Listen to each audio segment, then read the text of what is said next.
Hello and welcome to Storytime with Teacher Beth. I'm Teacher Beth. Today we'll be reading Lily's Purple Plastic Purse by Kevin Hinkes. This is one of my favorites. If you have a copy and you'd like to read along, go ahead and grab it.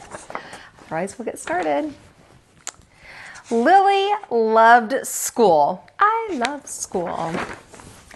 She loved the pointy pencils, she loved the squeaky chalk, and she loved the way her boots went clickety-clickety-click down the long, shiny hallways. No running. Lily loved the privacy of her very own desk. Mine. She loved the fish sticks and chocolate milk every Friday in the lunchroom. Straws make everything taste better. And most of all, she loved her teacher, Mr. Slinger. Just giving him a flower, says, "For you."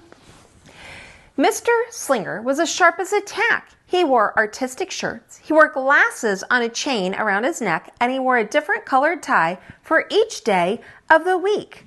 "Wow," said Lily. That was just about all she could say. Wow. Instead of "Greetings, students," or "Good morning, pupils," Mr. Slinger winked and said, "Howdy." He thought that desks and rows were old-fashioned and boring. Do you rodents think you can handle a semicircle? He always provided the most tasty snacks, things that were curly and crunchy and cheesy. "I want to be a teacher when I grow up," said Lily. "Me too," said her friends, Chester and Wilson and Victor. At home, Lily pretended to be Mr. Slinger. "I am a teacher," she told her baby brother Julius. "Listen up." Lily even wanted her own deluxe picture encyclopedias. And Lily's playing with her brother and she says, "Teachers know everything." "What's with Lily?" asked her mother. "I thought she wanted to be a surgeon or an ambulance driver or a diva," said her father. "It must be because of her new teacher, Mr. Slinger," said her mother. "Wow," said her father. That was just about all he could say. Wow. Whenever the students had some free time, they were permitted to go to the light bulb lab in the back of the classroom. They expressed their ideas creatively through drawings and writings. Lily went often. She had lots of ideas. She drew pictures of Mr. Slinger. She wrote stories about him too. During sharing time, Lily showed her creations to the entire class. "Wow," said Mr. Slinger. That was just about all he could say. Wow. So we've got the lightning lab where great ideas are born.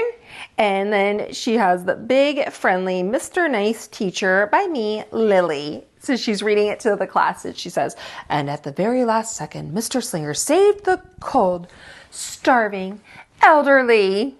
And then a dot, dot, dot. When Mr. Slinger had bus duty, Lily stood in line even though she didn't ride the bus. Lily raised her hand more than anyone else in class, even if she didn't know the answer. "Call on me, please, please." And she volunteered to stay after school to clap erasers. "I want to be a teacher when I grow up," said Lily. "Excellent choice," said Mr. Slinger. One Monday morning, Lily came to school especially happy. She had gone shopping with her Grammy over the weekend. Lily had a new pair of movie star sunglasses, complete with glittery diamonds and a chain like Mr. Slinger's. She had 3 shiny quarters, and best of all, she had a brand new purple plastic purse that played a jaunty tune when it opened. Lily wanted to show everyone. "Not now," said Mr. Slinger. "Listen to our story." Lily had a hard time listening. Her friends are saying, "Shh." Lily really wanted to show everyone. "Not now," said Mr. Slinger. "Let's be considerate of our classmates." Lily had a hard time being considerate, and her classmates is lice. Lily really wanted to show everyone. "Not now," said Mr. Slinger. "Wait until recess or sharing time." But Lily could not wait. Oh my goodness. She has jumped up and is sharing while Mr. Slinger is teaching. And her friend said, "She's in trouble." The glasses were so glittery, the quarters were so shiny, and the purse played such nice music, not to mention how excellent it was for storing school supplies. "Look," Lily whispered fiercely. "Look, everyone. Look what I've got." Everyone looked, including Mr. Slinger. He was not amused.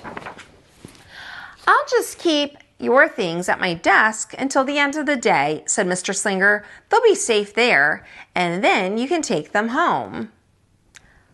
Lily's stomach lurched. She felt like crying. Her glasses were gone. Her quarters were gone. Her purple plastic purse was gone. Lily longed for her purse all morning. She was even too sad to eat the snack Mr. Slinger served before recess. That afternoon, Lily went to the light bulb lab. She was very sad. She thought and she thought and she thought, and then she became angry. And she thought and she thought and she thought some more, and then she became furious. She thought and she thought and she thought a bit longer, and then she drew a picture of Mr. Slinger. Oh my goodness. So we can see the progression of her going from sad to mad to angry to furious. Right before the last bell rang, Lily sneaked the drawing into Mr. Slinger's book bag, and she has written, big, fat, mean, Mr. Stealing Teacher, bad, claws, thief, bad. He's wanted by the FBI. P.S. I do not want to be a teacher when I grow up. Well, when all the students were buttoned and zipped and snapped and tied and ready to go home, Mr. Slinger strolled over to Lily and gave her a purple plastic purse back. It's a beautiful purse, said Mr. Slinger. Your quarters are nice and jingly, and those glasses are absolutely fabulous. You may bring them back to school as long as you don't disturb the rest of the class. I do not want to be a teacher when I grow up, Lily said as she marched out of the classroom. On the way home, Lily opened her purse. Her glasses and quarters were inside, and so was a note from Mr. Slinger. It said, today was a difficult day. Tomorrow will be better. There was also a small bag of tasty snacks at the bottom of the purse. Oh my goodness, look how Lily's emotions are changing. Do you think she's feeling bad about that note she wrote? Lily's stomach lurched. She felt like crying. She felt simply awful. Lily ran all the way home and told her mother and father everything. Instead of watching her favorite cartoons, Lily decided to sit in the uncooperative chair. I'll stay here 1,000,000 years for Mr. Slinger. Why does everything always happen to me? 1051, 1052, 1099. That night, Lily drew a new picture of Mr. Slinger and wrote a story about him too. Lily was really, really sorry, so everyone forgave her, even her parents, even her stinky baby brother, even her especially incredible teacher. And then the sun shined its smiley face down on everyone and everything and the bugs and the worms, the end. And her picture says, listen up, I forgive everybody, kind, good, nice, could be principal. There we've got worms and bugs, and she says, oops, as she steps on one. I am really, really, really, really, really, really, really sorry. Says, I am an author. Lily's mother wrote a note, and Lily's father baked some tasty snacks for Lily to take to school the next day. I think Mr. Slinger will understand, said Lily's mother. I know he will, said Lily's father. And he says, how could he resist my no-frills cheese balls? And Lily wants to know, what does it say? The next morning, Lily got to school early. These are for you, Lily said to Mr. Slinger, because I am really, really, really, really, really, really, really, really, really, really, really, really, really, really, really, really, really, really, really, really sorry. I think she's sorry. Mr. Slinger read the story, and he looked at the picture, and he read the note. What does it say? And he sampled the snacks. Yum, yum. Wow, said Mr. Slinger. That was just about all he could say. Wow. What do you think we should do with this? Asked Mr. Slinger.